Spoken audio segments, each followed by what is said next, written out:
This video has been made to summarize the process used to create a realistic and inexpensive ultrasound-guided paracentesis simulator. It also explains how to use the simulator to practice a diagnostic paracentesis. For the abdomen, we purchased a hot water bottle with a fountain syringe kit, as it contained additional components such as tubing, an adapter cap, and a shut-off clamp. To make the synthetic skin, we designed a plastic mold using a 3D software, and we fabricated it using a 3D printer. We then poured some liquid silicone rubber into the mold.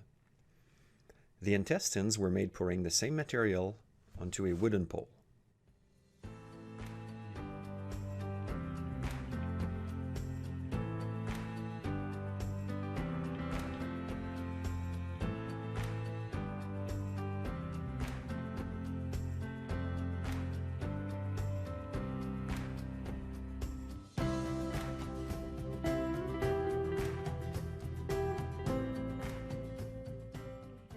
To practice a diagnostic paracentesis, first look with the ultrasound and try to locate and mark an area with at least 2 to 4 centimeters of ascites fluid between the abdominal wall and the bowel.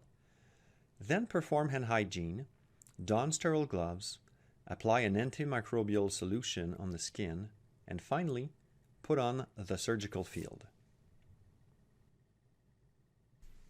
Once the solution is dried, perform local skin anesthesia and anesthetize the planned trajectory of the needle.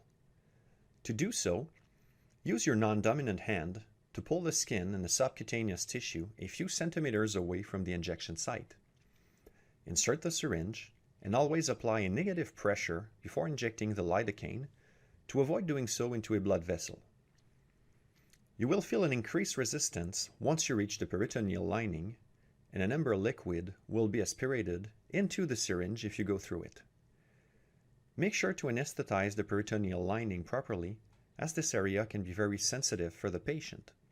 Once you're done, withdraw the needle smoothly. Then, insert an 18-gauge needle attached to a large syringe, using the same skin pulling technique as earlier. This is called the Z-track technique, and it is used to minimize the risk of ascites leakage after the puncture. Once you pass the peritoneal lining, aspirate the ascites fluid and withdraw the needle smoothly. Once you're finished, recap the needle, remove it from the syringe, and lock the syringe onto the check valve located at the tip of the tubing. Empty the ascites fluid into the tubing and close down the shut-off clamp. For those of you willing to practice paracentesis with a much easier to make simulator, simply purchase a hot water bottle and fill it with water and small inflated toy balloons.